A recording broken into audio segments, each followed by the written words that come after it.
Hey guys, welcome back to Kobayashi Island. First of all, I wanted to apologize for just how stuffy my nose was last episode.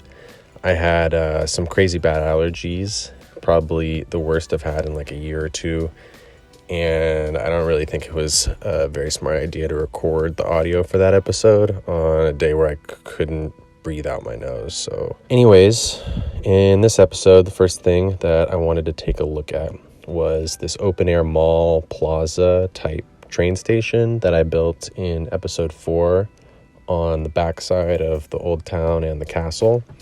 It really had a lot of problems. First of all, it didn't make sense, like where it was and the concept of a mall being there. At the time, I thought the surrounding areas would be sort of more built up, like high density residential stuff. But as I got to doing the areas around there, I realized that the station was going to be in more of an industrial area. On top of that, I just didn't like the way that it looked. It felt like a collection of the same building over and over and not really like a single large building. So it didn't look great. And third of all, you saw at the beginning of the episode, there was an issue with trucks and emergency vehicles being able to get to the buildings that made up the mall. I think it was because the underground roads that I used to make the underground parking didn't really work as intended, and the cars weren't able to reach the buildings above. So there was a lot of dead people, abandoned residential buildings, and commercial buildings that couldn't import any goods. So big problems all around. What I decided to do to fix this was to turn this whole area into more of a transportation hub. The station has 4 different lines that meet here, which is probably going to be more than any other station besides the central station. And it's sort of like the last gateway before all the lines split up and go in a million different directions. So I figured the station was probably going to be pretty highly trafficked and should have more of an area around it focused on that rather than like a mall or a plaza. So I deleted everything that was there before and placed down a road that leads up to the spot where the 4 stations meet and made it like a big dead end up there. I used poppable asphalt to make it like a big turnaround area and then used curbs to create an outline and a few different bus stops. So the place is now kind of a bus terminal and also somewhere to drop off passengers if you're in a car or something. So I'm going to leave you guys for a second, just play some music, and I'll be back in a bit.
The next thing I wanted to focus on this episode was the area behind the station.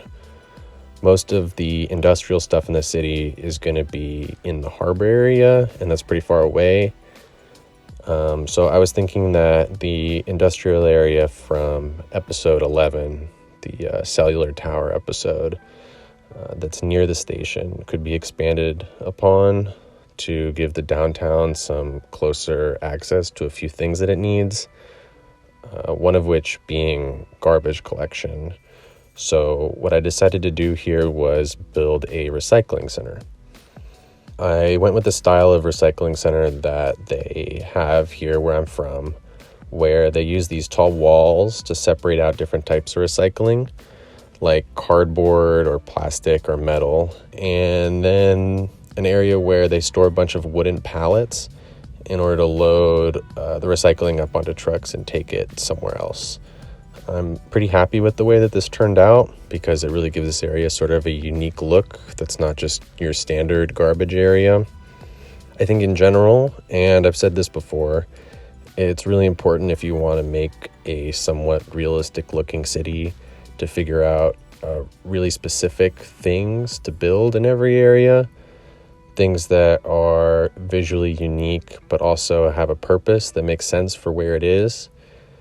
I also think that's part of the fun of this game, trying to think critically about the types of buildings and the purposes of those buildings and where they are in relation to other things in the city. Like right now I have a list going where I have like 50 different things, specific things to build. For example, like a car repair yard, like a chop shop type thing, or a passenger train depot. So if I ever get stuck, I can go look at that list and figure out if any of those things would make sense to build in the area that I'm working on. One of those things that's been on my list for a while that I thought would go well in this area was a car dealership. It's something that I've wanted to make sure went into the area just outside the city center, because it's the kind of thing that really needs a good amount of space. But also someone wanting to buy a car isn't going to be happy driving really far away to get there, so it should be pretty close to the city. I figured out a cool little thing when I did this build where I found what I think was a train track bridge pillar and used the Move It mod to sink it way down into the ground and put a prop car on top and made like a pedestal for the car to be on. I thought this was kind of cool because it's like how some car dealerships show off the new model at the very front, sometimes like on a ramp or some sort of thing where it really catches your eye when you're driving down the street. And then mixed in between, I started placing down the beginnings of the farming industry, which I'm imagining is going to be pretty massive in the end. Since this area I'm working on now is mostly industrial, I use the greenhouses instead of an open field, a flour mill, which is one of the more industrial looking farm buildings, I think, and a grain silo to store the crops before they go to the flour mill. It worked out pretty nicely because these are the three main things I need to get the farming industry going properly. So even with just this little area, I already am growing some crops and exporting some flour. There's a few other things that I didn't mention, like a fire station and a few other warehouses, but that's about it for what got built this episode, and I'm excited. I think I set myself up pretty well for what's to come in this area. Next episode, I'll be working on creating a new style of neighborhood for the city, sort of like a dense single-family residential neighborhood. And I'll be using that to help transition to the farms and the more rural part of the island. As always, thank you for watching and look forward to next time.